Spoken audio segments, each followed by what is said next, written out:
Oh, you can't see it at the moment, but I have a big smile on my face right now. We have 18 Celsius. It is absolutely gorgeous outside. We are having the most amazing day. It really does feel as if summer is just around the corner, which literally, you might say, it is. We are once more live, coming to you directly from the birthplace of the English language. You know where it is. I know where it is. We all know where it is by now. Come on, Mr. Duncan. Stop chatting. Get on with it.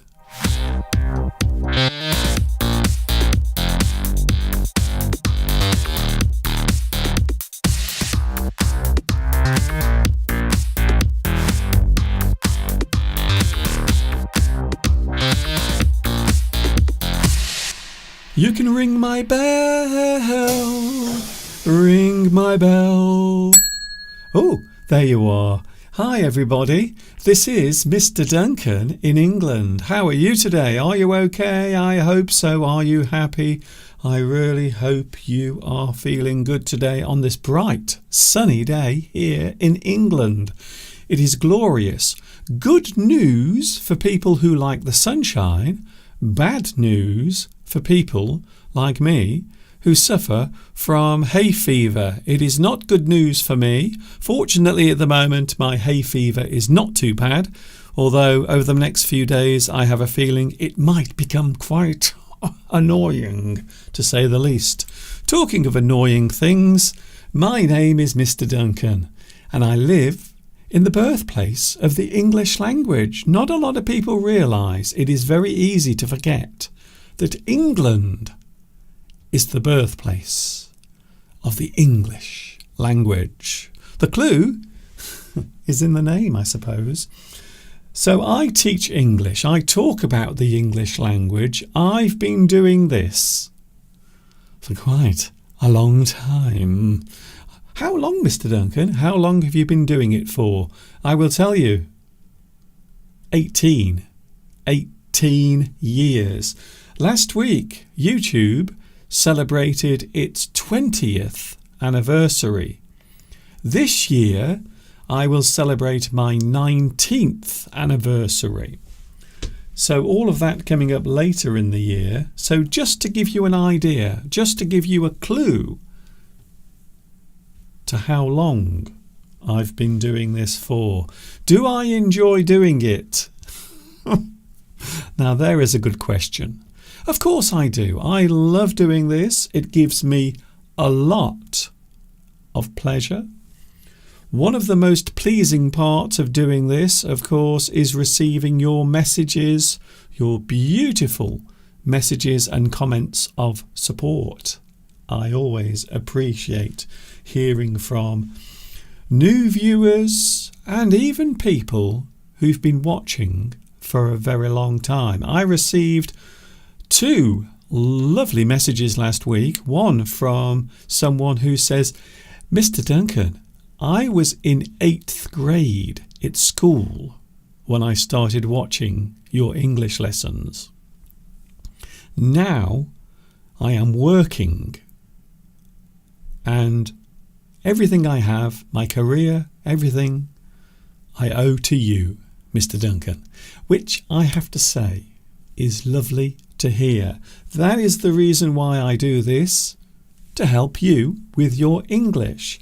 And of course, the learning journey can be a long one. For some people, learning something is a long journey. And it is.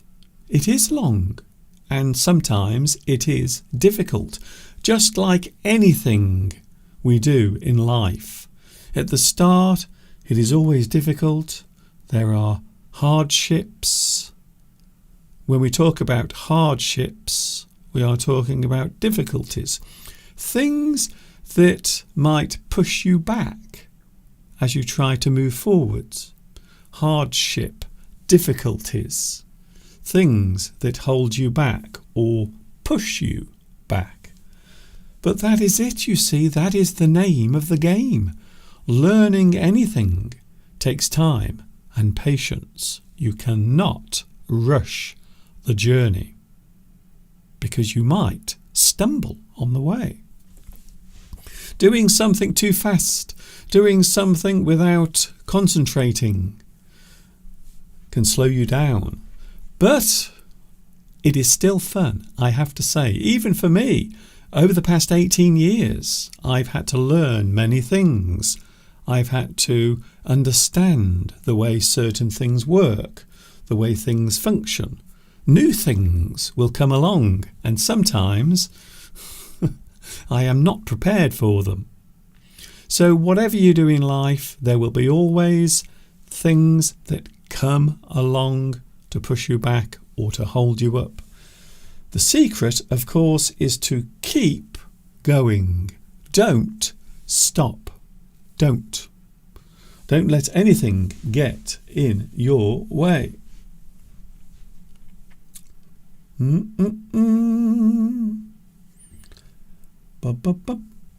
I'm just doing something on the live chat, excuse me. Hello to the live chat, by the way. Also coming up today, I haven't mentioned him yet. Can I just say, this man has been unwell again. He's starting to become a little worried because once more Mr. Steve has a cold. He does. He has a cold. I don't know how he's done it, but this now is the third cold that he's caught in the past 5 months. Why? What is going on? Anyway, Mr. Steve will be with us a little bit later on. He's not feeling great. He was up last night coughing and sneezing. He was not feeling very good. So we will see how Mr. Steve is today. His voice is not great. And as I said, he's managed to catch another cold. Nothing too serious though. So we will see what happens. I mentioned my hay fever a few moments ago, and already I can feel my nose starting to itch. I have an itch in my nose. I wonder if I will sneeze today. We have a lot of things to talk about today. We are looking at insults. I don't think I've ever done this before. Have I ever covered this topic before? I don't think so. Today we are looking at insults, things that a person might do or say that would be an insult. So we can use that particular word in more than one way. We can use it as a noun and also a verb as well. It can also be expressed as an adjective in certain situations. Insult. We will be looking at some words that can be used as an insult. We will see how far we get with that particular list. Also, Mr. Steve will be talking about something that annoys him a lot, and it's connected to watching movies or maybe TV shows. Connected to those two things. All of that coming a little bit later on. Something that Mr. Steve often complains about when he's watching a movie or a TV show. All of that coming later on as well. I suppose I should mention the event that lots and lots of people were watching yesterday. The funeral of Pope Francis took place yesterday in Vatican City, and many people were there, many dignitaries. When we talk about dignitaries, we are talking about important people. People normally with some position of power or authority. Dignitaries. So there were many dignitaries at the funeral of Pope Francis yesterday. I did see some of it. I couldn't watch all of it because I had to go out, unfortunately. But a big event watched by millions of people around the world, and also many people there at the time. And it got me thinking, it made me think, because of all the religions in the world, I always find Catholicism one of those impenetrable religions. It is one that I always find difficult to grasp and understand, and I don't know why, but it is interesting. And I've always been interested in faith, other people's beliefs, the things they believe in, their calling in life. I suppose that is one way you could describe it. We often use the word faith, and there it is on the screen right now. I think this is a brilliant word because it covers a very large part of many people's existence. Faith is something you have. Faith is something you believe in. You have faith. So I always think that this particular word is an interesting one. And many people have faith in something. Some people have faith in a higher power. Some people believe that they have faith in themselves. They have to have some sort of self-belief. Faith in your own abilities. And I suppose that goes back to what I was talking about at the start of today's live stream. So if you are learning something, if you are starting out on a journey, one of the things you do have to have is some sort of self-belief or belief in something, whatever it is.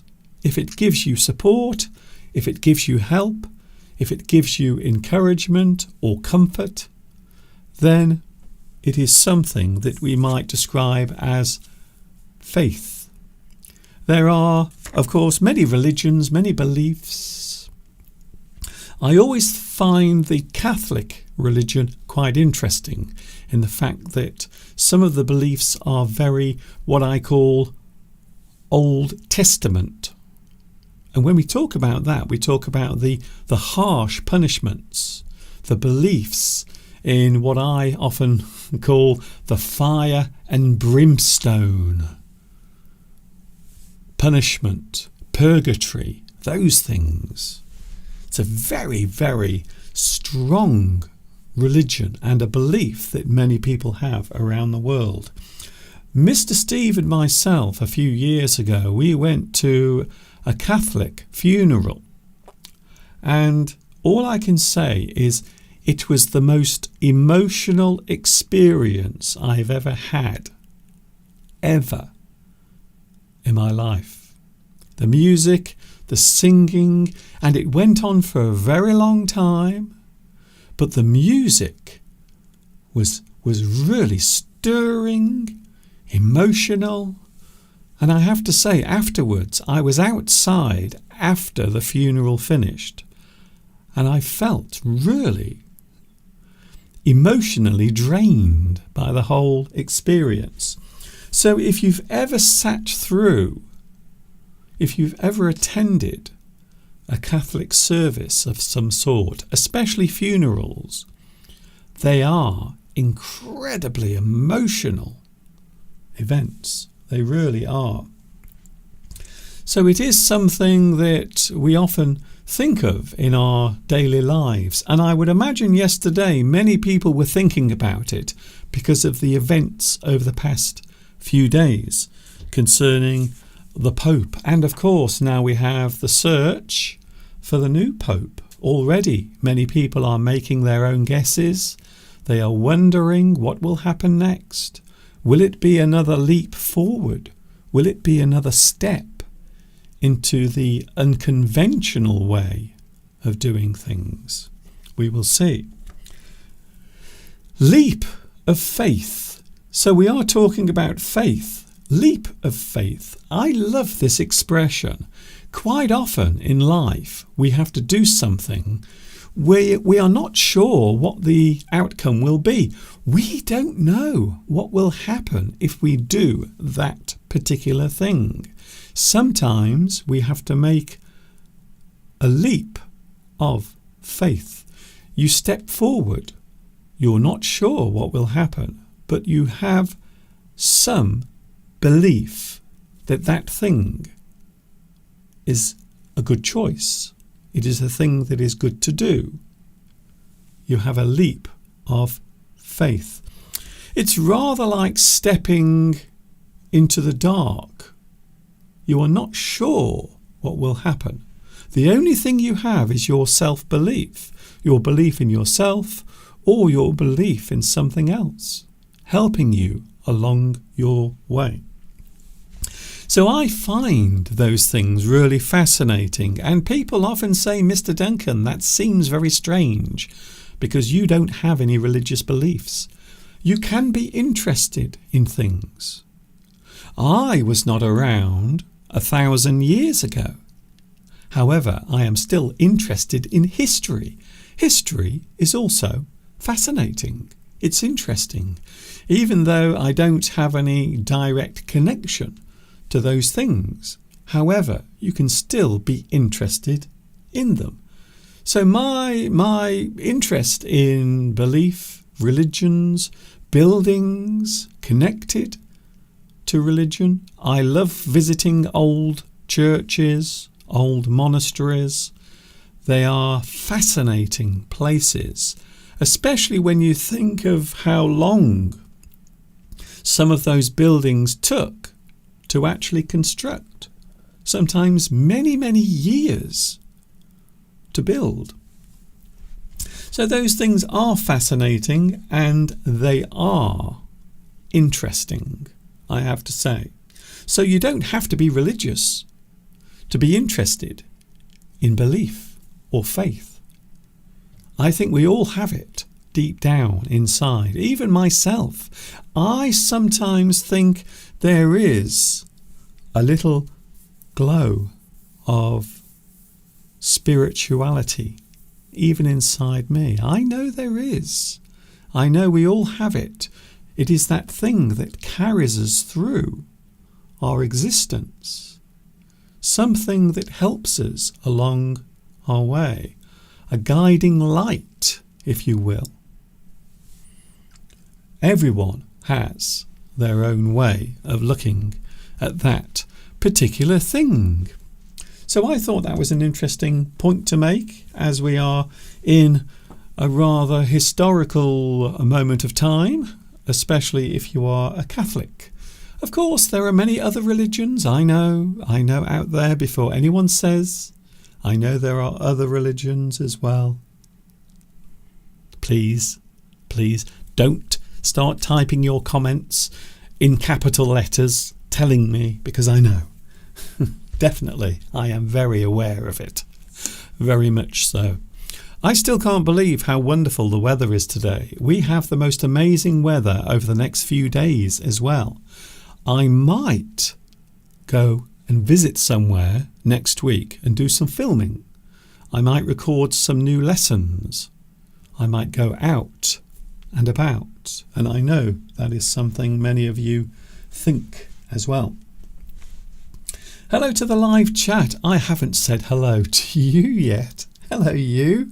Hello you. How are you doing? How are things? What's new in the world with you? Who was first on today's live chat? I wonder. I don't know who was first. I'm going to have a look now. Oh, ladies and gentlemen, boys and girls, Vitas.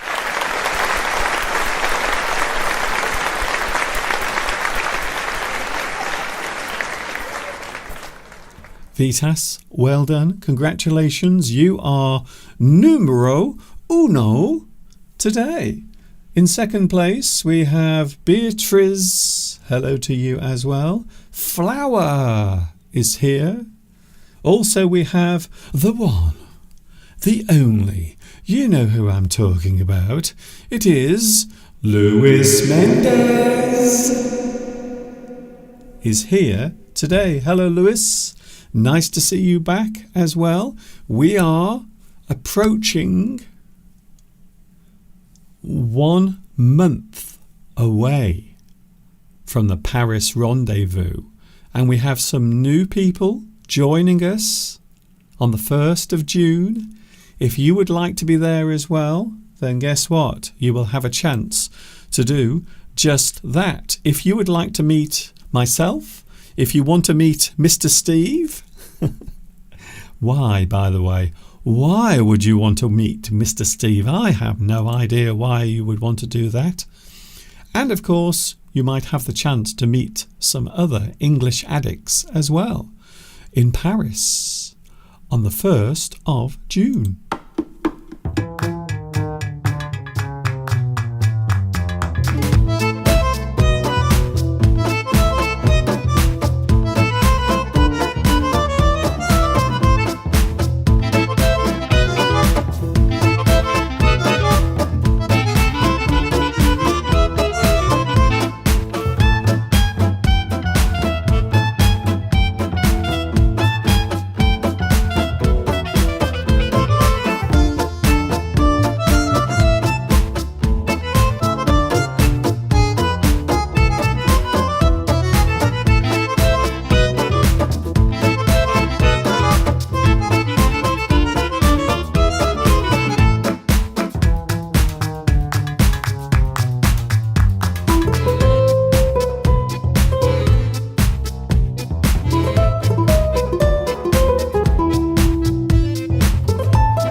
So, if you would like to join us in Paris on the 1st of June, then guess what?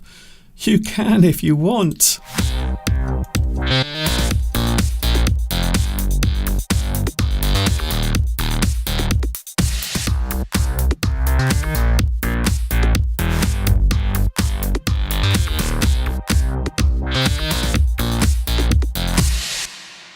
English Addict is with you today, Sunday. This is the last English Addict in April for Sunday. So next week we will be into May. Are you looking forward to May? I am, for two reasons. Well, first of all, I will continue making my English lessons. I've been so busy during April, and guess what? That momentum will continue during May as well, as we head towards the big rendezvous. Can I be honest with you? I'm really looking forward to having a little break. A change of scenery. So we are going to be in Paris at the end of May, and also we will be doing our... Now it would appear that we are doing it every year, the big English Addict Rendezvous. So I hope you will join us then. We do have quite a few people now on the list meeting up during our time in Paris. So we really are looking forward to meeting some new faces, and of course you as well. You know who I'm talking about. Yes, that piece of music. I love that piece of music. It is very suitable. The title of that song, as Beatrice correctly said, Jazz in Paris is the name of that piece of music. I have been asked about that piece of music. Mr. Duncan, what is that piece of music called?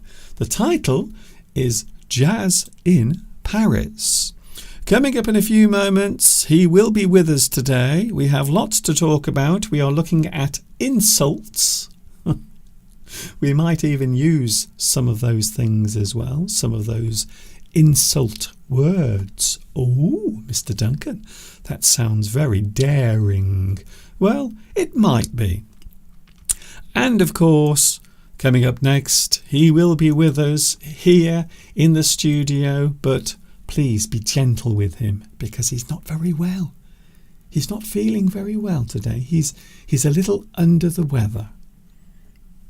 We will find out more about that in a few moments. Mr. Steve is on his way. Please keep it right here. English Addict is with you on this sunny English Sunday.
I'm a big boy now.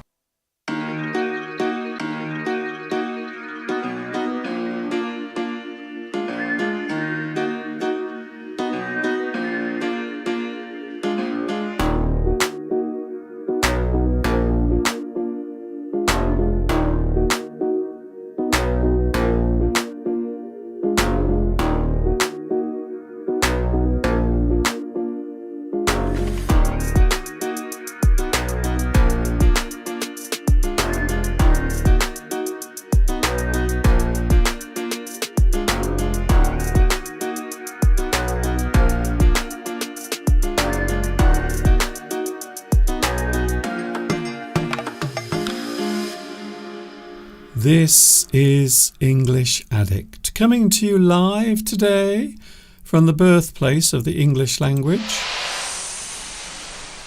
And it's myself, Mr. Duncan. That's me, by the way. But I'm not on my own. It is not just me by myself. I have someone here to help me. He's not feeling completely well today. Please be gentle with him. Caress him gently. Give him a hug if you want, but please don't squeeze too tightly. It is the one, the only. Oh, here we go. What is going to happen now? It is, of course, Mr. Steve. Hello, wonderful viewers from across the globe. Nice to be here again. I'm full of cold. unfortunately, I've caught yet another annoying virus. It must be the fourth I've had since October. But there you go. I always get these. Nothing I can do about it. So hope you're all feeling well, and let's see if my voice will last for the next hour and a half. If it doesn't, you'll soon know, because Mr. Duncan will be taking over. So I'm dosed up on all sorts of paracetamols and ibuprofen, what have you. Yes. Coughing. So apologies if I keep coughing. But there you go. That's life. Now, what can you do about it? There isn't, Steve. There isn't much you can do about it.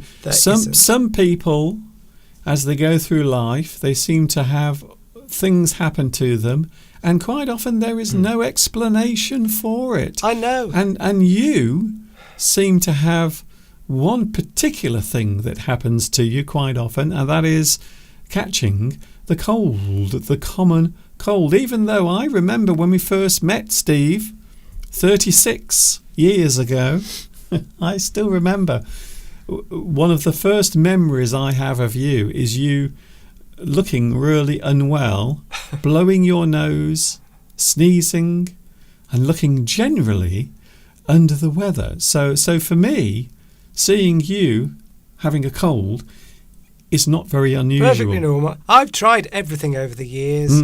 I exercise, I don't smoke, I don't drink, I have a good diet. Nothing works. I've tried every remedy that everybody talks about. Nothing ever works. Yeah. I think it's just genetics. I'm just susceptible. Some people are prone. The only way to avoid it is not to contact people whatsoever. That's it. Which is what's good about this, because I'm not directly in contact with anyone. No. Not that you'd want to be in contact with me. Well, the thing is, Steve, what you should do is just do everything through the internet and anything. So if you are performing in a show, or if you are practicing your show with a group of people, you could do it through the internet. Now, remember what happened during the pandemic. Lots of people stayed at home. People did not go out. They did not socialise. They did a lot of their socialising through the internet. So Yes. I would imagine in the future, Steve, because we always think about the future, I would imagine in the future there might be a time where you could perform in a show, but you are still at home, away from people. So that sounds like my dream, to be honest. I don't think that would be very effective, because you need to have people near you to interact, to do the dialogue. You need to see their face, their reactions. You need to, it would be annoying, I think. I think well, it all would I be a can bit say, annoying. Steve, you've now got to get used to having a cold all the time. That's all I can say, because I've only got rid of one about 3 weeks ago, and I've got another one already. Anyway, that's enough of me moaning. It's a lovely day as well. It's been a beautiful weekend. I haven't been able to do anything out in the garden because I haven't felt well enough. But hopefully this will go. They was about a week and then they're gone, aren't they? yeah. Let's get on with the lesson. Let's stop talking about me and my ailments. Sometimes, Steve, and this is a positive point I want to make, sometimes, Steve, I think it is good to have a certain attitude during those times when things are difficult. I was talking earlier, by the way, about faith, which is interesting, a very interesting word. Who's she? And, sorry, Steve? Who's Faith? I've never met her. It's a girl's name, Faith. That's I a see. joke. It's a joke. Vitas will understand. But nobody else. You were talking about faith. Yes, Steve, I was talking You about mean it. religious faith? Well, it can be anything. Faith is not religious, by the way. People think faith is religious, but it isn't. Well, Faith, it can No. encompass that. Yeah, Okay, can I carry on? sure. Faith is just trust in something. So you can have faith in yourself. You can have faith in another person. You might have faith in a certain medicine. So maybe something you take that you believe is helping you. And your brain might believe it as well. In fact, sometimes I think belief, self-belief, faith in yourself or faith in another thing can be helpful. It can be helpful. Everyone finds their own way through life of making it. I had faith this weekend, Mr. Duncan, because a little friend of ours that comes to visit us. Oh. Have you spoken about this already? No, I'm going to show the video and you can explain. Over the past few weeks, we've had a little friendly pheasant come into the garden, and quite amazing, really. This pheasant, lovely pheasant, there he is, and he's come into the garden over the past few weeks. A few days ago he had a girlfriend, didn't he? And then something rather dramatic happened last week, didn't it? Yes, he had a girlfriend, and then we kept seeing, and then suddenly a different pheasant would come in, and it would have a girlfriend as well, and we pretty much figured out quite quickly it was the same girl. The same girl? The same girl was going between one male pheasant and another male pheasant. And then in the end, of course, they had a big fight. Yeah, two males were fighting on the field at the back of the house, and the other male, by the way, is huge. It's a very big male. And this poor pheasant, he did not come out very well from the fight. He did not come out very well. He was quite badly bitten, scratched, and also he's injured one of his legs as well. And we thought, well, I thought he must be dead by now. Well, he came into our garden, didn't he, after the same day he had the fight, with one leg just hopping. He was just hopping he's around. Seriously injured. He couldn't use one of his legs. Definitely. And he looked very unhappy. And he disappeared for nearly 2 days, and we thought he'd been killed, picked off by a predator. And then, talking about faith, you see, I was dreaming. I had faith that he would be alive. I thought, no, our friendly pheasant is still alive. And by a miracle yesterday, he suddenly came back, hopped his way into the garden, and was quite excited to see us because... he appeared from nowhere. He must have been hiding in some bushes somewhere, trying to recuperate. There's a good word, recuperate. His leg still doesn't work. He's hopping. Have you ever seen a pheasant hopping around? It's quite funny. And it must take a lot of effort. But he came into our garden and he sat all night on the fence, looking very... He's not very well. No. To say the least, I think it's two things that have happened. He's injured, so he's in pain, but also, and it's the worst thing possible, Steve, especially for a male, his ego has been damaged as well. You know what men are like. Now, I know these days we talk a lot about masculinity, but I think all men are masculine in a way, in a certain way. There are degrees of masculinity. For example, it's a big scale. The Rock, Dwayne Johnson, he is very masculine. He has a lot of masculinity. And then we look at Mr. Steve and myself. Well, we, of course, are a little lower down the scale of masculinity, but there is still a certain type or a certain amount of masculinity. And one thing men have is pride. Oh, right. And ego. And men do not like losing in a battle, any battle, whether it is the Battle of Hastings or quiz night at the local pub.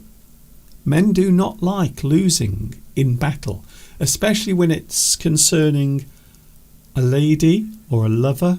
Oh yes, men can become quite aggressive. Or on the road. We don't like to be beaten on the road. I don't like somebody overtaking me or beating me on the road. I have to control that automatic... It's the ego. Yes. That is is trying to control the way I react. Yes. And The road becomes like a competition that you've got to win. Yes. If you let it. Steve, everything that's male is about competition. It is. All of it. Well, however you try to make it seem as if it's something else, it is all about competition. And that's why the pheasant is looking really unhappy. He's in pain, I would imagine, from his injury, but also he is deflated because his ego, his honour, was challenged and he was defeated. Talking about competition and masculinity, there was quite a boxing match on. Quite a boxing match, was it? Important boxing match on between the sons of two famous boxers. One of them was Chris Eubanks' son. Yes. And I can't remember who the other one was. Oh. But Chris Eubank fought his father. So it was... Chris Eubanks' son had a boxing match with his father? No, so Chris Eubank and this other... People who know, I can't remember his name. Okay. Chris Eubank used to fight... They used to fight, 20 years ago, whenever it was. Yes, let me just get this straight. Yes. Because the person that Chris Eubank used to fight... Steve, let me just... No, look, I'm just explaining it. Chris Eubank's son was fighting against another boxer's son. That Chris Eubank used to fight. So Which Chris Eubank? The father or the son? The son. Well, no, this is why I was explaining it. Chris Eubank was a boxer, wasn't he, 20 years ago or whenever? That's it. And he used to be in fights against a particular person whose name I can't remember. Really? Yes, there was a rivalry. Whoever he used to fight back Steve. then. Yes, I've got it. Yeah, and they've both had sons. That's it. And now those sons are fighting. Somebody will tell me the name of this person. You don't have to shout, Steve. And, you wouldn't let me explain it, Mr. Duncan. And anyway, there was this big fight. I think it was in England somewhere. And Chris Eubank's son, Chris Eubank Jr., actually won. Okay. But that was touted, wasn't it? Touted. If something is touted, it means it's talked about a lot. Advertised a lot, a well touted fight, and if you want to see pure masculinity in action, there's nothing like a boxing match to display that, because that is literally you are punching each other in the face. Yes, I'd say that full on physical violence is probably the most masculine. Thank you, Alexander. Nigel Ben. That's it. See, the problem is, Steve, you only had half of the information. And I was explaining it. That's what I was trying to do. No, that's why I was confused, you see. Well, you wouldn't have been if you'd let me explain it. But I knew nothing about it. So I was... you were 80% confused and I was 100% confused. Only because you didn't listen to what I was saying. No. I think we've got it now. I don't follow boxing, you see. I don't watch it. It's horrible. It's anyway, yes. So that's the ultimate, isn't it? Okay. In sort of yes. masculinity, yes. I would say. Football is low down. That's football is seen as a sort of wimpy sport. Yeah. Isn't it? Not American football. So, football is what? Football is seen as a bit wimpy, isn't it? Compared to rugby. Rugby is seen as a real man sport. Okay. Whereas football is seen as a bit wimpy. I don't know what you mean. It's not seen as particularly masculine. It obviously is, but in the scale of masculinity, okay, football is not seen because you're not punching each other, you're not scrumming, you're not in a scrum. Have you ever seen a football match? They're really violent.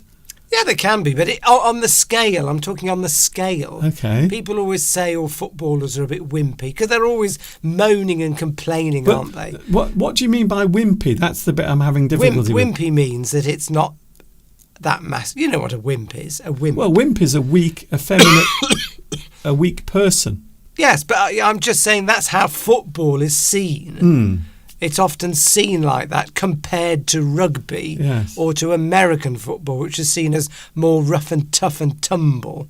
Yeah. Whereas sort of So British football is seen as less masculine in that respect. I suppose the thing that always got me about rugby, Steve, is after the rugby match finished, they would all jump into a big bath together. And to me, called me old-fashioned, but that might be the least masculine thing that any man can do, is to jump naked into a big bath with lots of other dirty, muddy men. But there you go, each to their own. That's what they say in life. It's all part of the bravado that comes with sport. It's all part of the bravado. There's a good word. What does that mean then? Bravery. Bravado. It means how much you puff yourself up, your ego.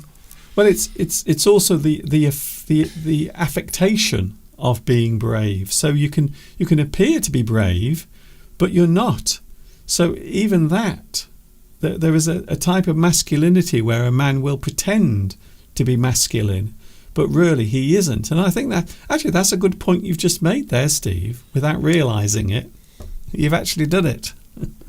Yes, it's bravado. You know, it's all about trying to psych out your. That's what they do in these when they have the interviews before a boxing match. They're sort of staring at each other, aren't they? Trying to stare each other down, trying to psych them out. It's all part of the bravado. They literally call it a stare off, I think. Yes. They're getting ready. They're sometimes they will start the boxing match before it even begins.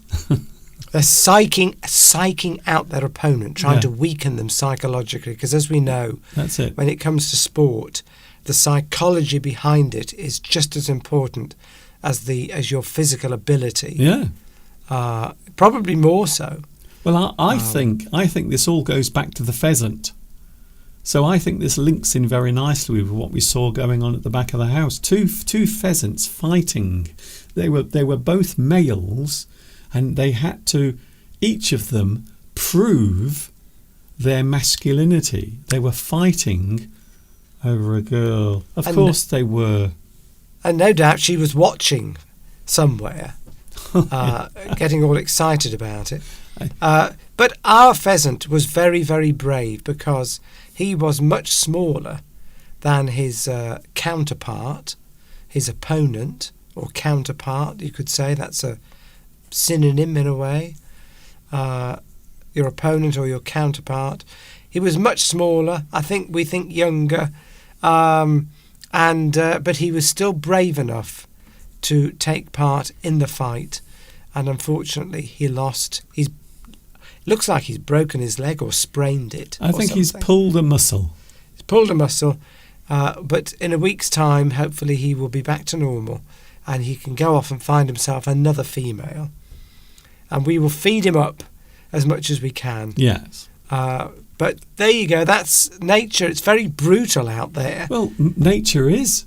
It's very brutal. We've seen it, all its brutality laid bare. We see it all the time. One of the problems, Steve, with living in the countryside is quite often you will see a lot of destruction, a lot of killings, a lot of death, a lot of suffering, a lot of dead animals scattered everywhere. So that is one of the things about living in the countryside. You really do see Mother Nature at her worst. It was quite fascinating to see their sort of behaviours as they're sort of walking around each other and posing and doing different, puffing themselves up. It's quite fascinating. As you remarked, it's very, very similar to watching men sometimes, if they're out with their girlfriends at a pub or somewhere like that, and they get upset when another man looks at their girlfriend, and then they puff themselves up, trying to make themselves look big and tough. The pheasants were doing exactly the same thing. Yeah. And of course they ended up having a physical fight, which is, I don't know, do men, I suppose that does still happen, where men are fighting for their girlfriends or boyfriends, depending on. I think you'll find that people still have fights, Steve. Yes. I don't think fighting has yet gone out of fashion. Well, if you are a female watching, Okay. which has been determined in court now, what a woman is. It's quite. You might have seen that on the news recently. Supreme Court has determined exactly what a woman is in this country now. There was doubt for some time, but now it's been determined. Are you a woman watching who has had men fighting over you? Have you ever been in a situation where two men have been fighting over you? I mean, not necessarily physically fighting, but have you been in a situation where two men have been trying to get your attention? Or anyone? Have you been a man where two women have been trying to get your attention and have fights broken out? We would like to know. Put it in the chat. I'm thinking, obviously, I'm not going to mention any names. Oh, don't. But I'm just thinking of, pictures I've seen of some of our lovely viewers. Yeah. And I can imagine men fighting over them.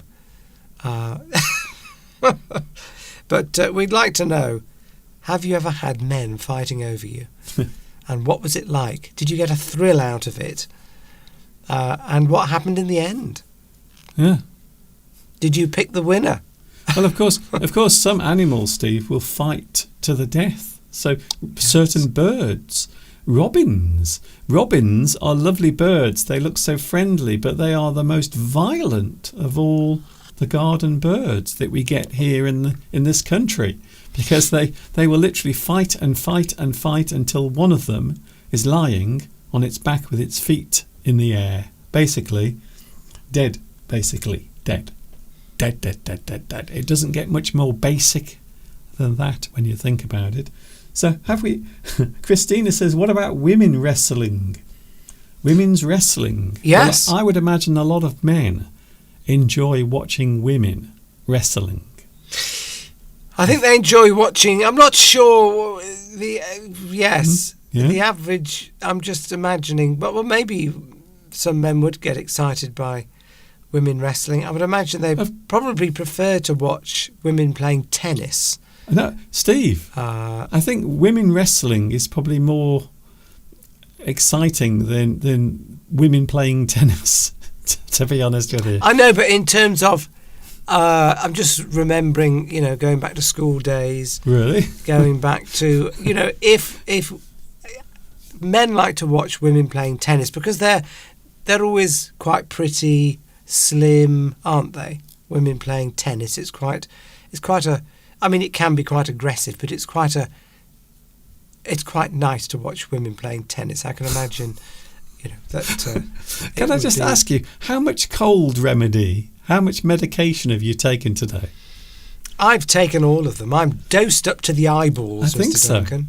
I think this might be a very notable live stream. There's a good phrase for you. If you've taken a lot of, say, painkillers, something to relieve symptoms of something, you can say that you are dosed up to the eyeballs. Yes. It means you've taken a lot of tablets. I mean, I haven't taken more than the recommended amount, obviously. That's debatable. Bad for you.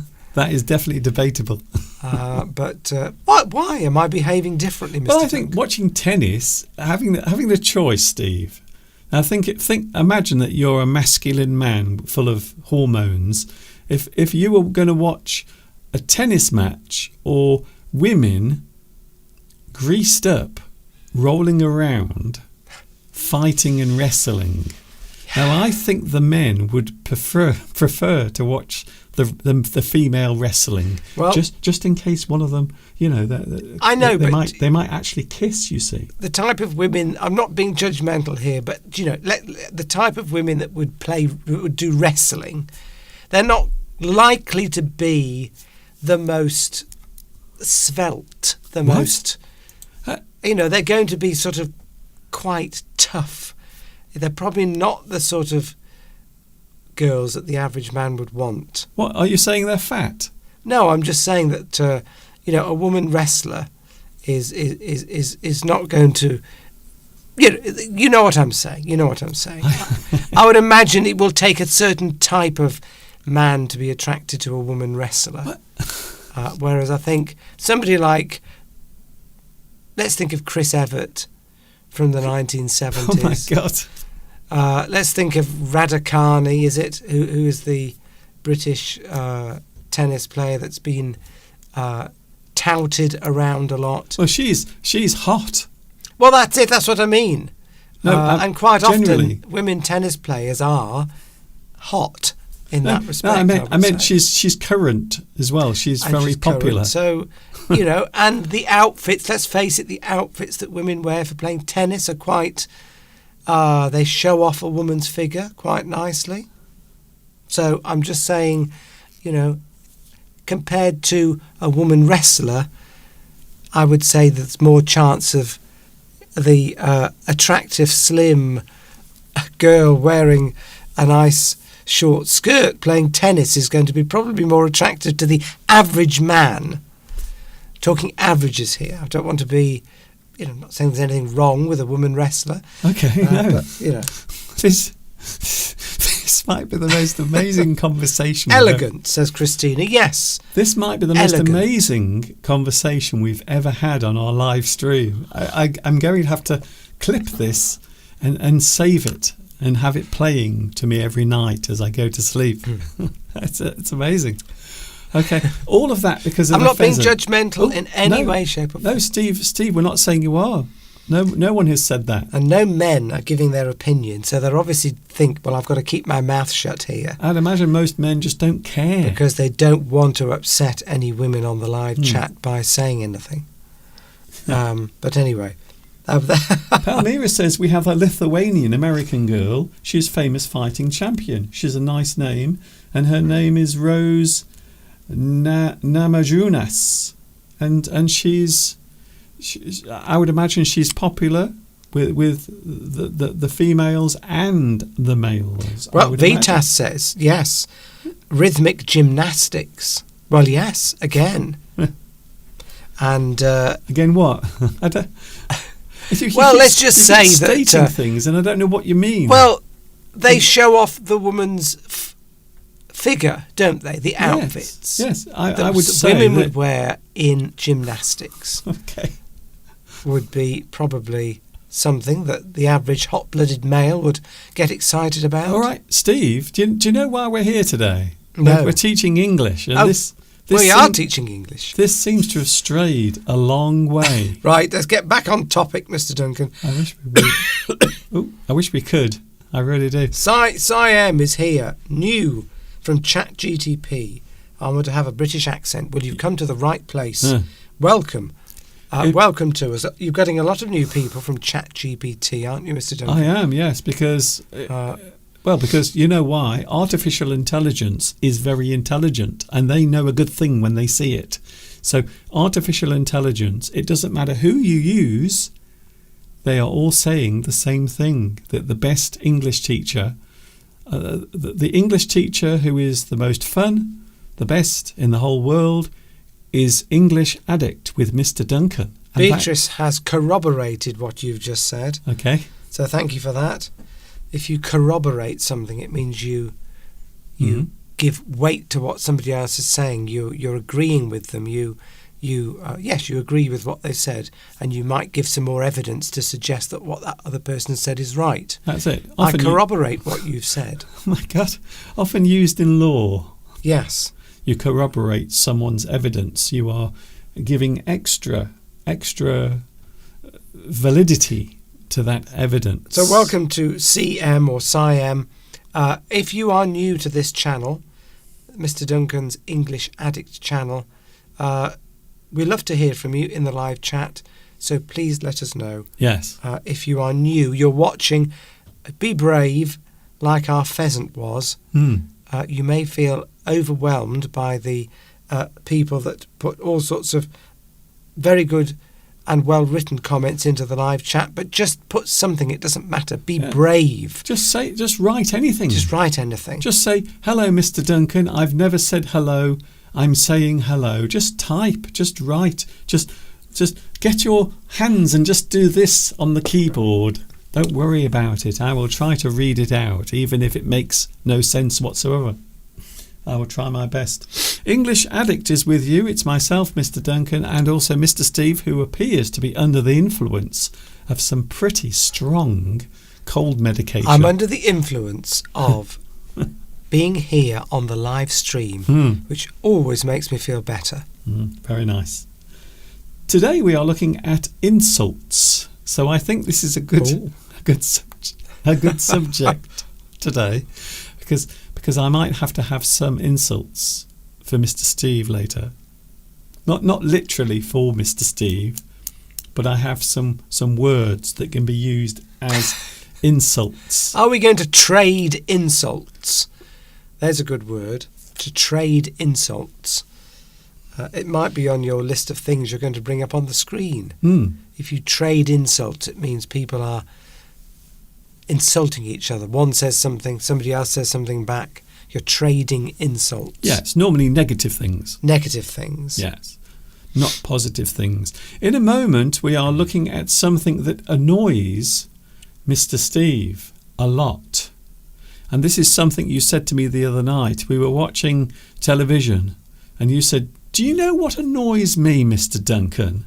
And I said, "What, Mr. Steve? What annoys you?" And then Steve said, "What annoys me is," and we will talk about that particular thing right after this. Do you remember when we went to the safari park and we saw those lovely giraffes? Yes, it was just under 12 months ago. Well, we are going to relive that moment right now, because I was thinking of my lovely giraffe the other day, the one that's next to me here in the studio. So here we go, a trip back in time to the moment when I shared a little bit of my lifespan with some giraffes.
Isn't that just brilliant?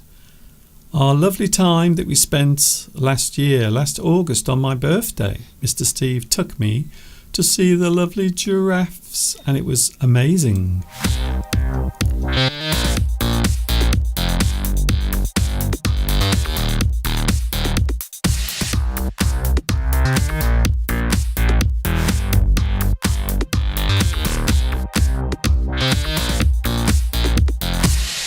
English Addict is with you today.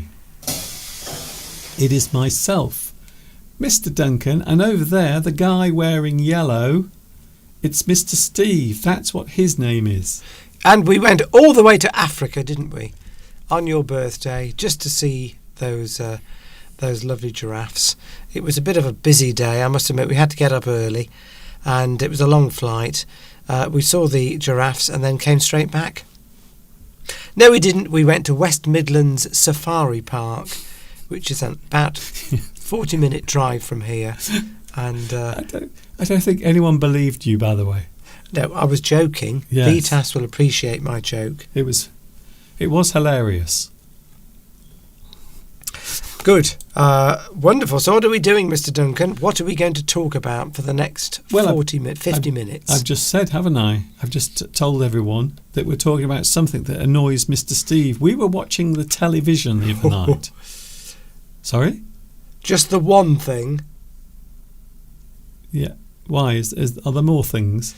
Well, there might be. It depends which one you talk about. Okay. I will add some others to the list. Right.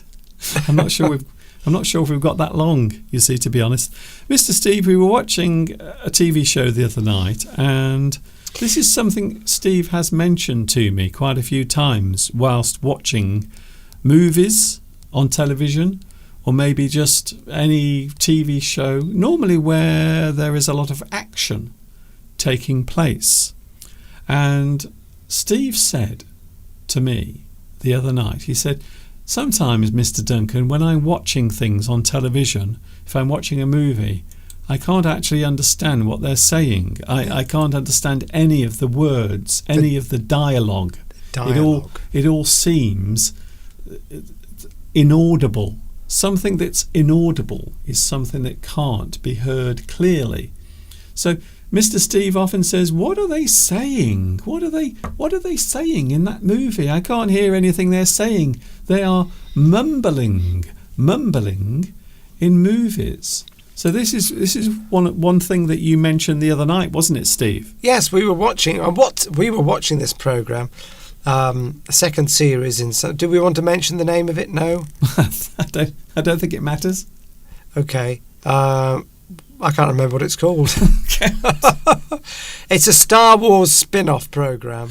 It's Andor. Called Andor. So we were watching that. It's the second season of Andor, and we enjoyed the first season, so we decided to watch it the other night. But Steve had a complaint. He says, I can't understand what they're saying. Or that it just sounds as if they're mumbling. And what was the biggest surprise about it is, and they clearly haven't been watching this channel, because if they were, we'd be able to understand them. They were virtually all British actors, but they were mumbling their lines, and you couldn't really understand what they were saying.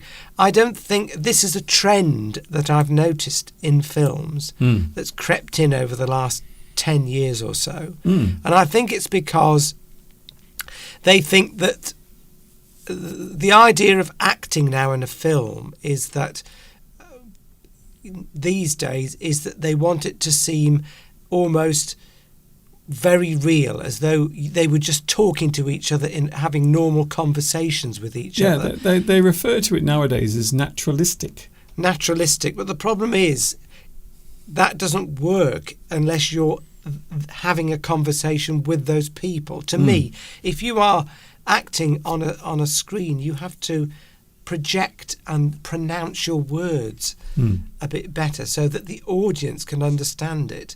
And I'm hoping it's a trend that will disappear. I'm hoping you can understand me, what I'm saying. But of course, they just mumble. It just was very annoying. I couldn't follow the plot. Whereas if I watch a film from 50 years ago, I can understand everything that people are saying in the film. Yes, because they speak very clearly. Hello, my darling. I'm just back from the war. I am very happy to be back with you. Please kiss me, my darling. Oh, Geoffrey, I'm so glad you are back from the war, safe and well. That sort of thing. But it seems such a waste of effort that they've gone to make this movie. And what I'm having to really concentrate to understand what they're saying, which I find annoying. Palmyra says, yes, captions. That might be a good idea, Mr. Duncan. Maybe we can switch on captions. It might be for you. Which, of course, a lot of you will use when you're watching us. You will use captions in your own language, probably. I just love the fact that there is a possibility that Mr. Steve might have to watch an English language movie with captions in English. That's how bad it's getting. Because they want it to be naturalistic. They're sort of just mumbling at each other. And you have to be... Maybe I'm just getting old and slow, Mr. Duncan. Maybe that's it. Or maybe there's something wrong with my hearing. I don't think it's my hearing, because I can understand people in conversations. I can understand you. You're at the other side of the room. I can hear you, even though you're faint. So I think these actors now go to acting school and they're not taught how to project, how to pronounce properly anymore. Well, it's a kind of naturalistic speech that exists in many TV shows, many movies do it. The other thing, of course, is certain types of TV show or movie, they will also have lots of music and sound effects as well. So sometimes the dialogue, the speech, can almost be drowned out by the music and the sound effects as well. So that I would agree with Steve. And I think as well, maybe a lot of these actors in these films have never performed on a stage, and therefore not used to having to project and make the audience understand what they're saying. Yes, they're probably just plucked straight out of drama school and straight onto a movie set because they look right. They haven't had to go through years of training in a theatre before they get picked out there as somebody who could be in a film. Maybe I'm being old-fashioned. Maybe I'm being very old-fashioned, Mr. Duncan. Yes. I think these days, Mr. Steve, you get a movie role for two reasons. One, maybe your mother, father, uncle, aunt is in the film business, or you are very good at kissing. I think that's it, basically. Those two things. Controversial, Mr. Duncan. Controversial. But is it controversial, or is it just life? Is it just reality? I think it's that one, definitely. I'm sure the casting couch doesn't exist anymore. Does it? Steve, I think you are wrong. I think it exists. There are always favours that are requested in any situation or any part of life where a favour is given to another person. And it happens. I think it happens in all things, not just movies, but everything. Anyway, we are, once again, like digressing. The pheasant. Just like the pheasant, we are steering away from the subject. We're digressing. So, sorry? We are digressing.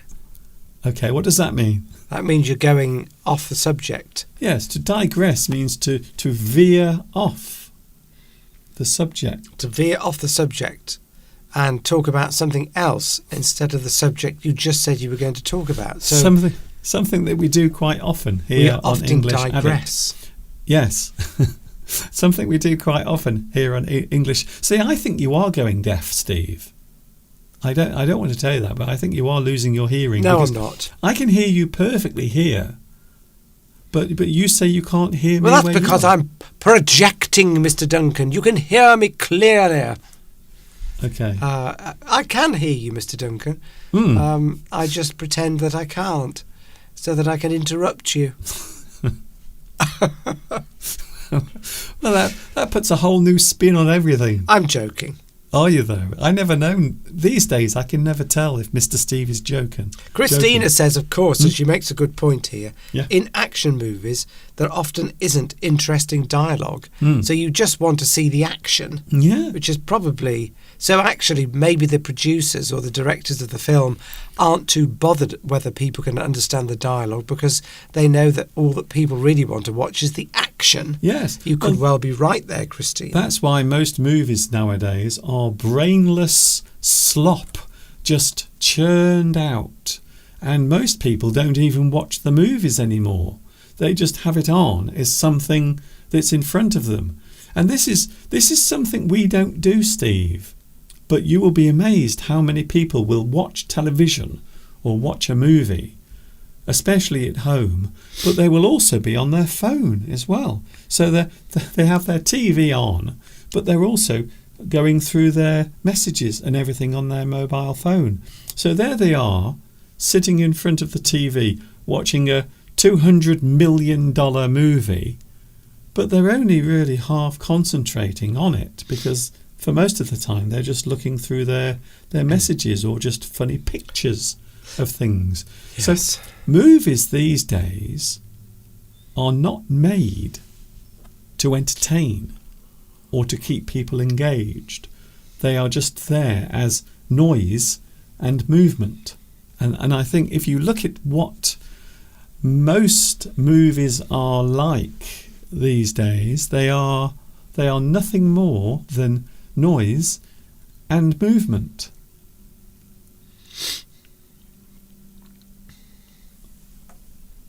Hello, Mr. Steve. Are you okay? You went very quiet suddenly. I'd finished the sentence. Oh right. Well, I don't always have to chip in. If you chip in, Yeah, yes. there's a good phrase. If you chip, I was actually reading the live chat because somebody mentioned. I wonder what. I thought you'd gone into some sort of trance. I think I had zoned out. I zoned out. There's a good phrase. There's two phrases I've just used. If you zone out, it means you just sort of, well, for a few moments, yeah, you're sort of not. You've gone off somewhere else. You zone out, yes. and people say, "Are you all? Oh," and then you suddenly wake up. Yes. I can't remember what the other phrase I used was. What, just? I zoned out. I said zoned out, but before that I used another phrase, which I can't remember what it was. I am really worried about you today, Steve. Well, I'm not very well, Mr. Duncan. I know. Well, that's it. That's why I'm worried about you. Well, I'm all right. It's only a cold. It'll go. Life will return to normal.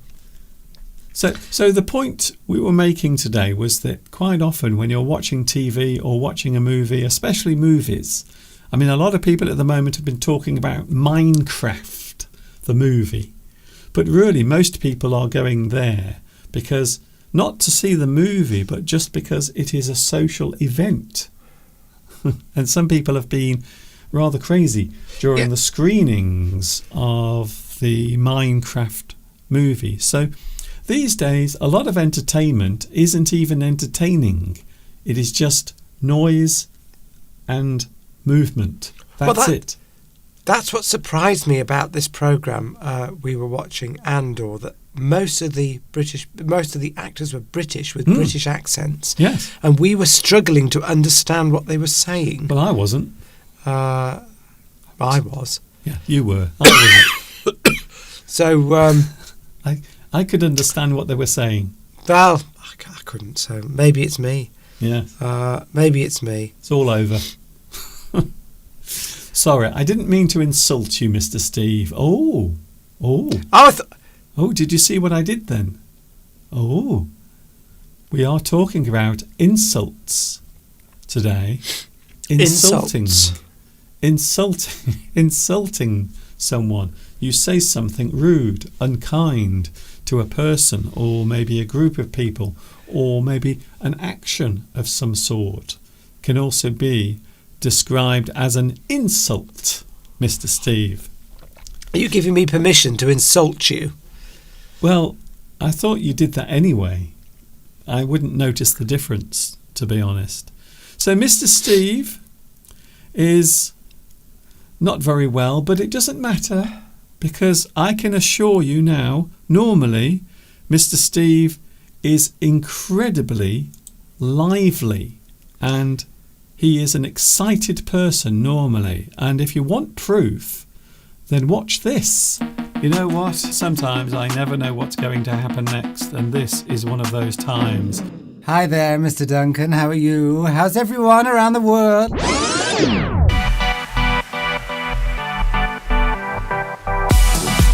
Are you cool, man? Are you cool? Dig those tunes, Mr. Duncan. Dig those tunes. How you digging? How's life? How you digging? How's life?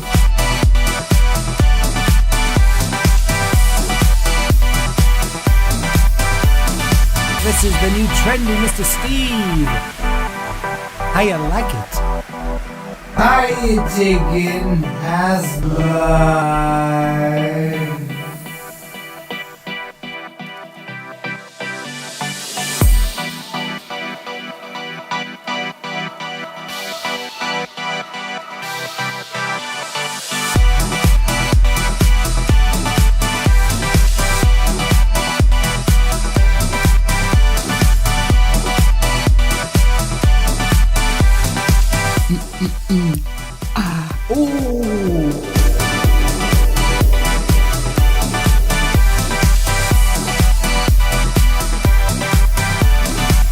I'm into all the social medias, Mr. Duncan, the TikToks. I'm on all those, the Facebooks, the TikToks.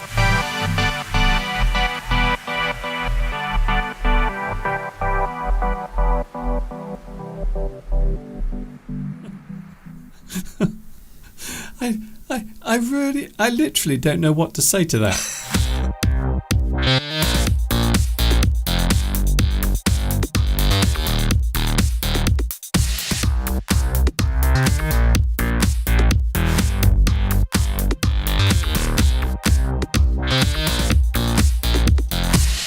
I like to think that's what's happening now in Mr. Steve's head.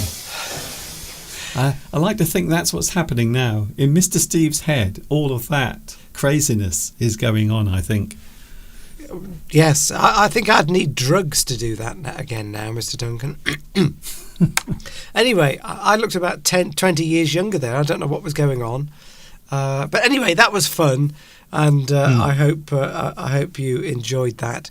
It's cheered me up, made me feel a bit younger, made me reminded myself that I'm not always feeling under the weather. No. Under the weather, there's a good phrase, you all know it.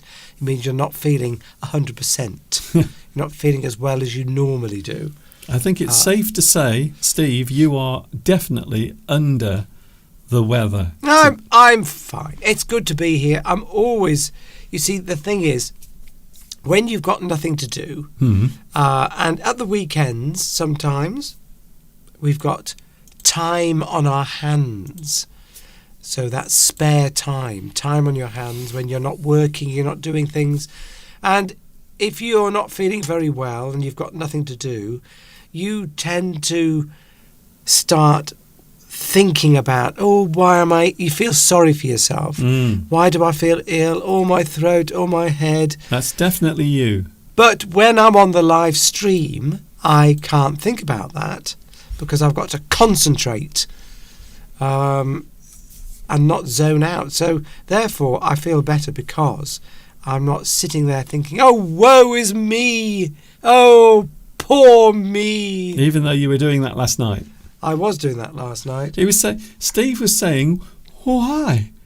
Why do I tell everyone, Mr. Duncan? Why do I always get these colds? And I said, it's because you hang around with people who are always sick. If you hang around with people who are always sick. I don't know they're sick. Yeah, they are. Anyway, enough about that. I'm here now. I'm cheering up. There was a woman in the shop. We went into town yesterday. We went into town and there was a woman in the shop next to me in the queue. I was paying for my groceries and the lady next to me was coughing and she was just spreading her germs everywhere. And all I could think was, haven't we learned anything from COVID? Haven't we learned anything from the pandemic? And there she was just coughing all over me. And all I kept thinking was, well, I would imagine over the next couple of days I'm going to catch a cold. But it wasn't me. It was Mr. Steve.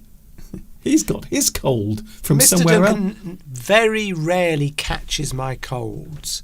I don't. So I'm coughing and sneezing everywhere. I don't know how I do it. And Mr. Duncan very rarely gets them. So I think some people just don't get colds and other people do, and nobody really knows why. No, I have a very strong constitution. Well, when it comes to colds, yes. Other things, which we won't go into, no. But we've all got some physical weakness somewhere, haven't we? We have. We're not all resistant against everything. Yes. So my weak point is viruses, upper respiratory tract infections. Lovely. To give them their technical name. But this vodka's really doing me good, Mr. Duncan. Yes. I was starting to wonder. It's not really vodka. But now we don't know, you see. Now you've said that. You've put that out there.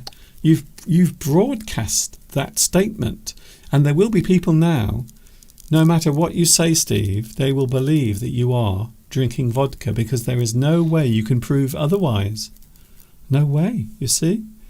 That's it. That's why you have to be so careful what you say these days. Everyone is waiting to be offended and insulted. Oh, did you see that? Did you see what I did there, Mr. Steve? A nice full circle I made a link. back to the subject matter. Yes, we are going to look at an interesting subject, and then if we have time, we are also going to play Guess the Picture idiom if we have time. We might have to run over by a few minutes, but we will try our best to play the game. Here we go, Steve. Insults. I suppose I should say now, during today's live stream, certainly over the next 20 minutes, we will be mentioning some insults. We will be using some terms that one or two people might find slightly upsetting, dare I say, in some way. But Well, we're not. Yes, yeah, okay. Sorry? I was going to point out we're not actually going to verbally say insults, are we? Yes. Oh. That's what I just I said. thought you were worried about getting struck off. No, this is okay because this is part of my legitimate teaching, you see. Oh, So don't worry about it. Shh, Steve. Shh. Don't Lewis tell him. points out, by the way, that you get hay fever every year. Thank I you, do. Lewis. Yes. So that's Mr. Duncan's weak yes. point. That's it. My weakness is pollen. Believe it or not, it's like Superman with kryptonite. That is my kryptonite. You see, pollen going up my nose, making me sneeze. Mr. Steve, insults. Yes. So we are going to go through this subject very quickly because I also want to play Guess the Picture idiom. Here we go then. So when we talk about insults, the word insult is a noun and also a verb that relates to a hurtful or damaging comment or statement made in reference to an individual or group of people. So quite often we think of insult as being verbal. Of course, it can be other things, but quite often we think of an insult as being something said. And I think the reason why that is because the most common form of communication is verbal speech.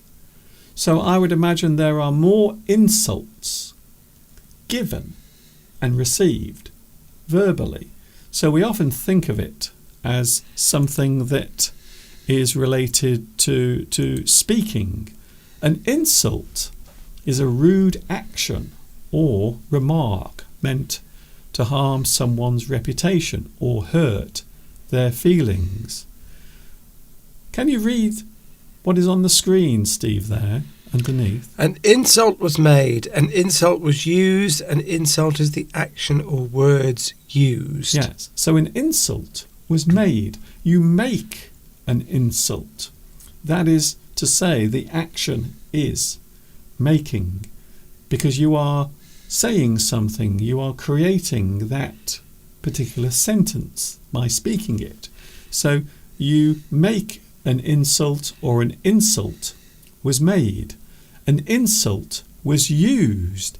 So this is something we will look at later. Certain words, by their own definition, are insults. There is no other way of looking at those words. They are words that are used as an insult. The insult is the action or words used. So in that sense, we are looking at the whole subject of insults. The insult is the thing said or done. And in this sense, Steve, we are using the word insult as a noun. He used an insult against my family. You've seen this quite often in movies, haven't you, Steve? Someone will say something against another person's family. They will try to say something bad against them, or maybe they will do something against a person's family. He used an insult against my family. I will not tolerate your insults. I will not take those insults from you. Are you just going to stand there and listen to his insults. So all of these sentences here are using the word insult as a noun, stating that actual fact. To insult a person is the instance of the thing being said or done. So in this sense, we are using it as a verb. So it is possible to insult a person, or the thing being done is an insult. So in this sense, we are using it as a verb. You always insult my family name. So what does that mean, Steve? When we talk about our family name, what are we actually talking about there? Yes, you're talking about, your family name is your reputation. Yes. So if somebody insults maybe a group of people that are all in the same family, maybe they disparage them in some way, somebody of that particular family might get, particularly if they're talking generally against the whole family. So Yes. if they're saying that is a bad family, for example. Your family, you come from a family of liars and cheats. Yes, or there's some characteristic about the family which somebody is pointing out. Because often, if you all come from the same family, then often behaviours will be similar Yes. amongst people in the same family because you all grew up together and you think that's normal. But you might get a reputation, particularly if it's a big family, and you might say something, oh, your family is such and something. I won't give an example. They are a bunch of thieves, Yes, or they're liars, they're always getting in fights or criminals. or something like that, and then you could say that. So if they're criticising the whole family, then it's the family name or the family reputation. Yes.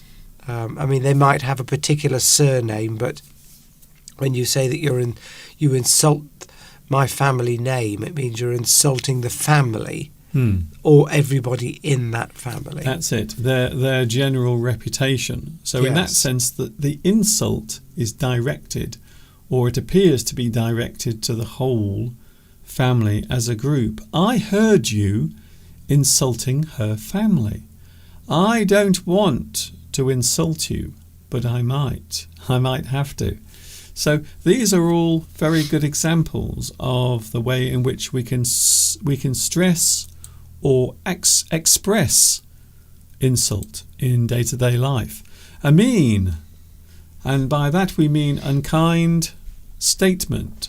So a mean, unkind statement made towards someone is an insult. It is insulting. Insulting is the adjective form of insult. So the form of that action, something is insulting. So that thing appears to be something that is an insult. It is insulting as an adjective. You might say, if somebody says something to you and you are offended by it, you might say, I find your comment insulting. That's how you might use that in a sentence. Yes. Somebody might say to you, "Oh, you always look a bit scruffy, don't you? You never look really very smart." They might even say it jokingly, but you might take it as an insult because sometimes people say things and they don't really mean to be insulting, Yes. but you might take it as insulting. That's it. So you might, your ego might stand up and become alert and say, I find what you say insulting. And then that other person might then have to backtrack and explain what they meant and maybe use humour to try and diffuse the situation. So you never quite know how somebody's going to respond if you don't know them. So yes, somebody, you might say, I find what you say insulting. And that's how you might use that. Yeah. A gesture or the appearance of something can be an insult. So not just something you've said, but also something you've done as well. Maybe a certain gesture. There is, of course, the one that we use here, where you use two fingers and you point the fingers, you open the fingers and you point them. And that is an insult as a gesture. And of course, in the United States, they have the other one, don't they? The middle finger. Yeah, they call it the bird. The bird is what it's called. So if you flip the bird, it means you use your middle finger and you point it. I'm not going to do it here because I know what will happen. Somebody out there will screenshot that and they will use it and say, Mr. Duncan, he's a terrible English teacher. Look, he was flipping the bird. So I'm not going to do that. Which in America is not even allowed to be shown, I don't think, on television. It is not. You're right. Here it's not seen as... It's offensive and insulting, but it's not banned from being shown on television. Yes, if they show it on TV in the States, they always blur. They obscure or blur the bird. They must have different censorship rules there regarding that particular gesture. You can't show certain parts of the body on television in the United States or depict a certain action. Certain actions are not allowed. But then we have similar rules here.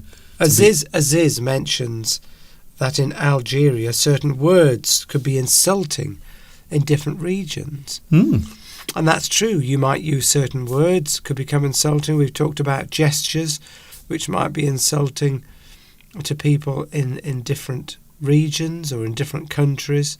But words as well, certain words, we don't need to mention what they might be. But depending on what company you're with, you might find that insulting if there's people around you swearing. Yes. All the time, or swearing at you. That's it. They might be used to that in their group. That's it. Well, that's a different thing altogether, though, isn't it? When you think about it, so the insult is just something that's directed at one person. So you can give insult, and you can receive insult, as Steve pointed out a few moments ago. A type of clothing might be an insult. You see. So even something you wear, maybe you are wearing very light clothing, and by that I mean you are not wearing much. So that, to some people, might be insulting. A certain symbol. There is one symbol, one emblem that a lot of people still find offensive after many, many years. You know what it is. I know what it is. Mr. Steve, I'm not sure if Mr. Steve knows, but a certain type of symbol. A body movement, as I just mentioned. A song can be an insult. A poem might be an insult, or even a work of art. Or a book, as we well know. Yes. Books are written that insult certain cultures, yes, for example. And or even if there's nothing in that book that's insulting, someone might take that as an insult. yes. So insult is a very interesting thing because it could be subjective. I think sometimes insult is subjective. And you might innocently say something, make a remark, and you don't realise it's insulting certain groups of people. And we have to be very careful, of course. If you're in the media and you've got people watching you from all around the world, certain things you might say or do Even the way you dress might insult somebody in another culture. Yeah. So have we got any words, as Iz says, have we got any words in England that used in different regions might be quite normal, but in other places might be seen as insulting? There are some, but I would say generally insults are often universal around certain areas. There might be one or two, but to be honest with you, and we will be looking at some of those in a few moments, by the way, if we can get to them. And there are certain, aren't there, Mr. Duncan, in this country we've got the Welsh, the English, the Scottish, and I mean, I'm English born, I'm English really, I'm British, but I'm English, born in England. So we often describe, say, an Irish person or a Welsh person or a Scottish person in a certain way. And you might do that in your country in different regions. You might take certain characteristics that people have in a certain region, and you might use a certain phrase or a word to describe a generalization about a particular group of people in a region, and that could be insulting to them. Might not be to you. You might joke amongst your friends about certain Welsh people or Scottish people. I'm not going to say what they are. Don't worry, Mr. Duncan. Well, we often refer to the Scottish people as jock, which I've never really understood, but I think that's just basically because it's a common name, or it was a common name. Yes, but in comedy. Oh yes, we've got. I was going to say often in comedy, it's a way of the insult is often then, if you use that, something that could be insulting, if a comedian can often use words which could be insulting said face to face, but in a comedy act, it might not be insulting because everyone's sort of laughing together. But of course, you've got to be very careful now, haven't you?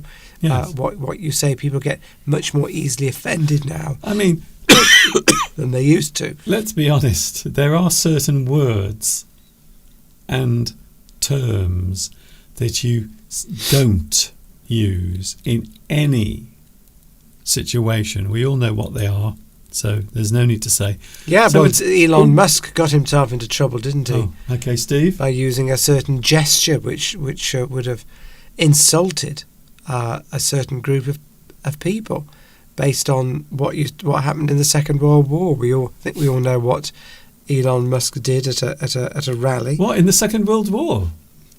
What was Elon Musk doing in the Second World War? No, he copied a certain hand gesture. Okay, I think we know. Yes, and I think insulted a whole group of people, which quite understandably. Yeah. Okay. Something done or said to offend can be described as, some good words here, Steve. Contemptuous. I like that word, contemptuous. Or maybe an insult can be described as an affront. Going against something, using an insult against someone. Or an offence as well. So quite often insults are offensive. They can be hurtful, or maybe you can judge them as being an attack. So if you insult someone, I suppose it is a little bit like being attacked. Not physically, but verbally. You can attack someone. Or, of course, you might just describe it as completely outrageous. Something that's offensive and outrageous if you insult someone or use a certain word. An insult is given. It is made. You do something insulting. In a moment of anger, Mr. Steve, we've all been there, haven't we? We've all done this. We've said things that we shouldn't say. But in a moment of anger, you used a good example earlier about being on the road. You might get into a situation where you have a confrontation with another driver on the road, and in a moment of anger you might insult that other person. There might be a reason Oh, there's Or- always a reason. They're very or- bad drivers. They deserve it, Mr. Duncan. or a thing, you might say. No, they So don't. maybe the person driving is wearing glasses, and you might say, "Oi, four eyes. Can't you see the road? Are you blind?" I think that would be very mild. I think. Well, that I'm would using. be- See, do you see what I did there, Steve? Now, the reason why I did that was because I wear glasses, you see. So that insult is one I can use. Of course, over time, what is classed as an insult changes, doesn't it? What could be seen as not an insult 50 years ago could be seen as an insult now, because times change. Beatrice says contemptuous is a new word for me. I don't know if you want to go into that in more detail if we've got time. Well, contemptuous is insulting. It's something that's against, something that is rude and going against something. So it's basically is an insult. Something Contempt. Contemptuous. I have- Contemptuous. I have utter contempt for you. Yes. It means that you have no respect for that person whatsoever. Mm. So if you're in contempt of court, it means that you've said something or done something which shows no respect Yes. for the court. Mm. And it's about respect, isn't it? Mm. Contemptuous. Mm. You're You're going a against. contemptuous person, a person that has Yes. no respect for other people. Is how I would describe that. Am I right, Mr. Duncan? Mm. In a moment of anger, a person might insult someone or do something insulting. So anger, quite often many people have done things in anger, and quite often insults will be given. So what I was trying to say, Steve, is I can insult people with glasses because I wear glasses. So there is a kind of unwritten rule that if you use something against another person and you also are affected by it, then it's not so bad. So if I call someone four eyes, it's not as bad because I also wear glasses. So it doesn't really matter. So there are of course other situations where that happens, which I will not be going into. Here's an interesting one from Oh. Giovanni. Okay. It says that he's watching the show Vicious. Is that the one with who's in that? I can't remember, Mr. Duncan. You'll remember who's in. Is it a comedy show? Is it British? Vicious. What was that comedy show? I'm not No. sure. Anyway, Is it a British show? is it? I think it is. Vicious. What was that comedy show? It had Sir, what's his name in it? And, You mean where there, Steve? Let me just speak. I'm trying to tell you. okay. I think if it's the one you're talking about, I think it's Sir Ian McKellen and Derek Jacobi. Is that the one, Giovanni? Yeah, is that the anyway? one? They Okay. use the word preposterous. Is that an insult? No, No, that's not an insult. that just means that something is ridiculous. Preposterous. What a preposterous what a ridiculous statement. Yes. It just means you've said something Yeah. silly or outlandish or stupid. Yes. So it could be an insult if it's used in that way, but it isn't generally an insult. It's just something that's ridiculous, unlikely. It is That's unlikely to happen. preposterous. Got to move on, Steve. Yeah, you've said got- something silly. We've got Yeah, four- not. we've Yeah, got- okay, right. Steve, we've got 4 minutes, 4 minutes. and I've got 20 more things to talk about. So do the math on that. Do the math. However, a person will feel the insult in the same way, no matter how it was made. So a thing done in anger is not always meant. However, it will be taken always as an insult. It is possible to insult someone as a joke, and this is something you said earlier, Steve. So we do sometimes, Mr. Steve and myself, because we've known each other for a long time, we sometimes insult each other, not in a big way, but we do it because we know each other well. It is possible to do it. You might roast someone, and I'm sure we've all heard of this particular phrase. If you roast someone, you use insults against them. However, you are doing it in a friendly or joking way. Quite often a famous celebrity, someone with power or importance, will be roasted by a group of their peers. So it does happen a lot. Quite used in America. It's a bit of a tradition to roast celebrities. Yes. One of my all-time favourite not here, roasts. but, yeah. Sorry, Steve? Carry on.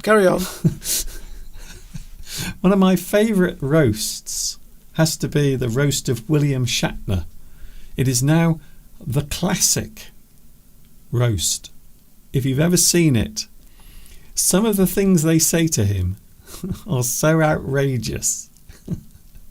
It is incredible. It is. If you are easily offended, you don't watch it, but it is still one of my all-time favourite roasts of any celebrity. Absolutely amazing. Light-hearted. So something might be light-hearted. Light-hearted attacks or insults given amongst friends is often seen as a type of bonding. So maybe in a work situation, Steve, if you are in a work situation, the environment, such as an office, you might find that people will insult each other as a joke, as a way of bonding. And Yes. I think that is an interesting thing.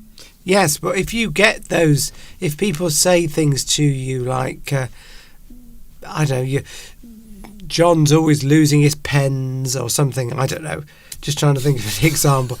It's sort of almost like you feel part of a group if you're able to sort of joke with each other and point out maybe bits about your character that other people can see. But as you say, it's part of the bonding. I'm going to sneeze in a minute, Mr. Duncan. That's okay. Not just yet. It's building up. I can feel myself building up to a big sneeze. We could save that for the end, you see. We could end the live stream. Or, of course, if you want to cough, you can as well do that. It's nice to have a choice. So, bonding can take place with insults. An insult is often made so as to question a person's intelligence. And here we go. We're coming up, Steve, with some brilliant insults for people to mock their intelligence. To mock or make fun of someone's mistake or blunder by using an insult. And this is the moment we've been waiting for. Sorry? Okay, yeah, fine. Here are some great insults that we use in this country. And most of these are directed at someone as a way of questioning their intelligence or maybe something they've done that seems very silly. General insults. Oh, Mr. Steve. Now, Steve, I think you should say these because I think whenever you say something, it's hilarious. It also gets me off the hook as well at the same time. Okay, then. Yes, So calling the somebody first one, Steve, is idiot. You idiot. A person that does something that's a bit stupid. yes, or it appears to be stupid. Yes. So an idiot. I like that one. Say it again, Steve. Idiot. By the way, bully, as is saying, Okay. is insult the same as bully. They're different meanings, but you could obviously a bully could insult somebody Yes. as part of the bullying process. Yes. Well, bullying can be anything. Not talking to someone and saying nothing to them can be bullying. So bullying is a very general term. It's a general term. So Part of it could be insults. Twit. Oh, you twit, Mr. Duncan. okay, Steve, I've got to do this one by one so we're sure that we're getting these because I'm Well, going we haven't to. got much time. That's why I was rushing through. Well, guess what? Well, So twit is another one we use. A person who does something foolish or silly, you say, "Oh, you twit."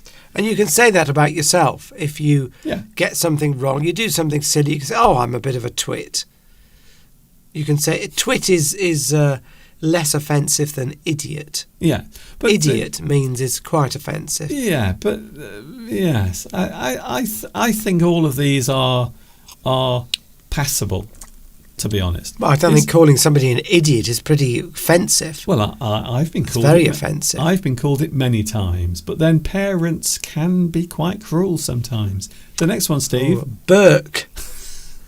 Yes. Oh, you Burke.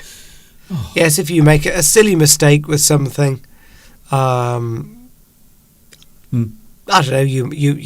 If Mr. Duncan spelt a name incorrectly and put it on the on his channel, a well-known English word, and he got it wrong, you could say, "Oh, you Burke, Mr. Duncan," or he might say it about himself, "Oh, I've been a Burke." It's a sort of a mistake that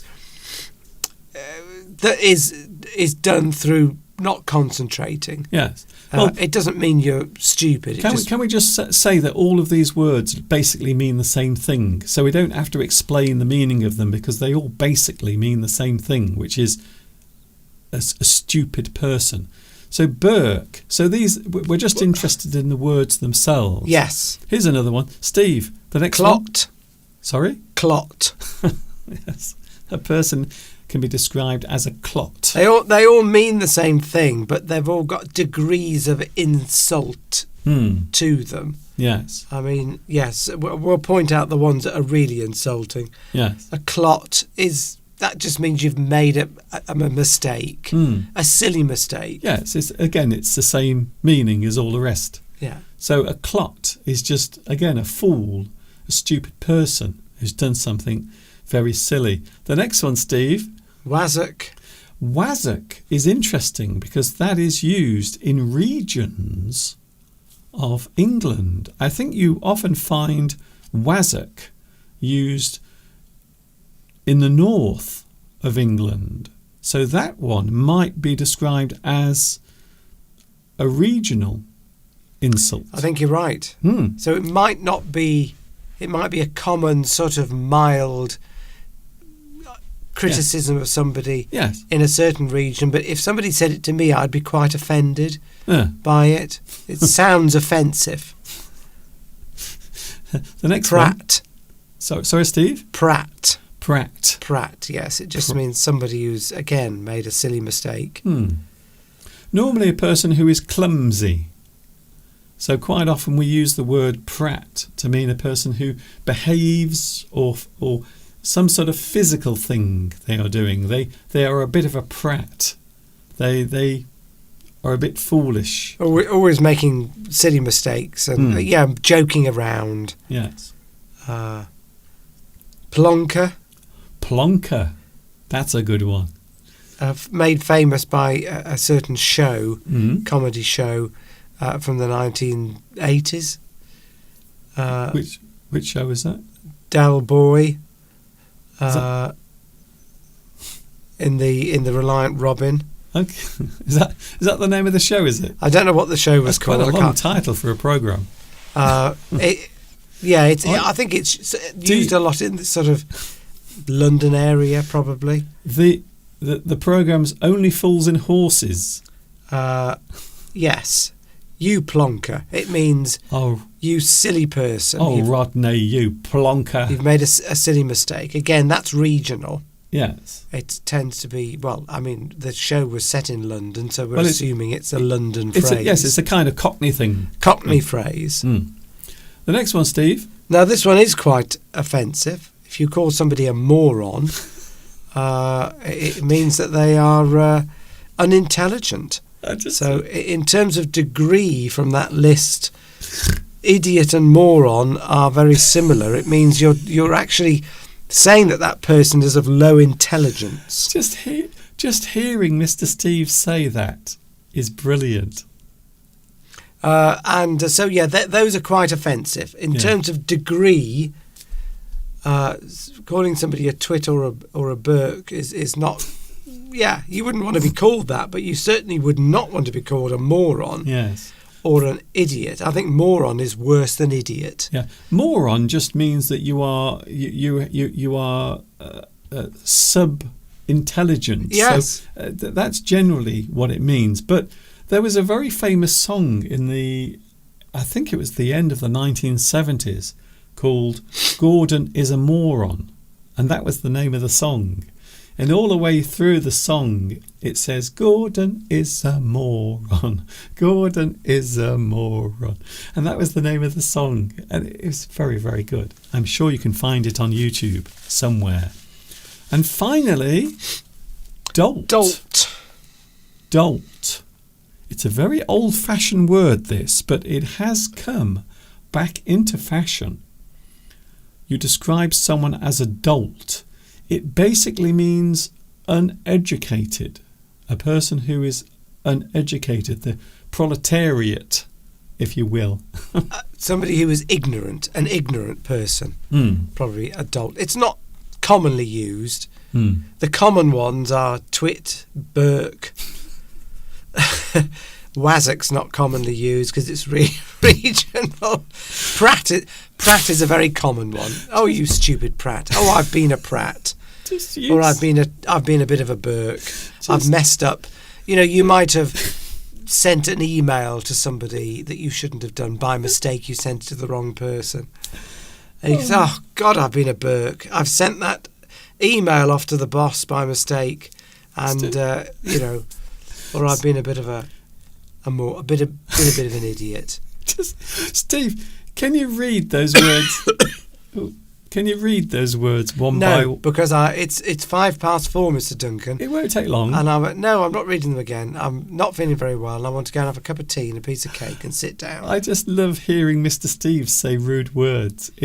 I wish we could get Mr. Steve to say really rude words, because I don't know why. When he says it with his posh voice, it sounds really, really funny. Well, we don't have time. We don't have time to play the game, unfortunately. I'm ever so sorry about that. You can, of course, blame Mr. Steve for that. It's his fault. So that is who we are going to blame. No, it's okay. I'm only joking. Or am I? Am I joking? Or do I mean every single word of it? Lovely to be here. Thank you, Mr. It's Steve. cheered me up, made me feel better. I'm now going to go on a 25-mile marathon. Mm. Because I'm sure that will there was a improve my marathon health. this morning. Pardon? There was a marathon this morning. Was there? The London Marathon. Right. I bet it was a Kenyan who won, Probably. and 20,000 losers. Is that a line from Seinfeld? I think it is. It is. It's probably very offensive. It isn't offensive. It probably is. It's funny. It's just funny. Anyway. Sometimes funny things are just funny. If you take offence to that thing, sometimes that's the other person's problem. Beatrice Anyway, says this was a fun live stream. I hope you this is what we like to have a bit of fun. But anyway, I'm going into the kitchen, Mr. Duncan. yes. I'm going to make a cup of tea and have a cake. Then I'm going to fall asleep. And I look forward to seeing you all again next week. I thought you already were asleep, to be honest. Ooh. He likes to insult me, See, that's an insult, you see. friends. I'm joking, but it also sounds like an insult as well. Thank you, Mr. Steve, for being with us. Can I just give Mr. Steve a round of applause? Can we all give Mr. Steve a round of applause? Yes. Yeah. You did very well today, Mr. Steve. Thank you for braving everything and joining us today. And we will see you. Will we see you next week? He doesn't pay me anything to do this, you know. Bye-bye. Steve, I give you what you're worth. Have a good week learning English on Mr. Duncan's English Addict channel. You are back next week, aren't you? I think so. And of course, next week we will be into May, and we are getting ever closer to the Paris rendezvous. Thank you, Mr. Steve. Bye. I really got the feeling that Steve wanted to go, and I was really naughty. Shame on you, Mr. Duncan, for making Steve work so hard today. I'm very sorry about that. Anyway, he's going to have a lie down. He was in the garden this morning, by the way, sunbathing, because we are having the most amazing weather at the moment. Thank you very much for your company today. I hope you've enjoyed today's live stream. Don't forget to look out for new lessons, new videos. I am very busy at the moment, making all sorts of content. Thank you very much for watching. See you soon, everybody. Enjoy the rest of your Sunday. I hope you will get the chance to enjoy some of your own weather as well. I hope the sun is shining on you. Catch you on Wednesday. I am with you on Wednesday. I will be here on Wednesday and of course next Sunday as well. And it will be May next Sunday. Wow, very exciting. Thank you very much. This is Mr. Duncan in the birthplace of the English language saying, see you later. Take care of yourselves, and of course, until the next time we meet, you know what's coming next. Yes, you do. Ba-ba-ba-ba-bum-ba-bum. Ta-ta for now. See you on Wednesday.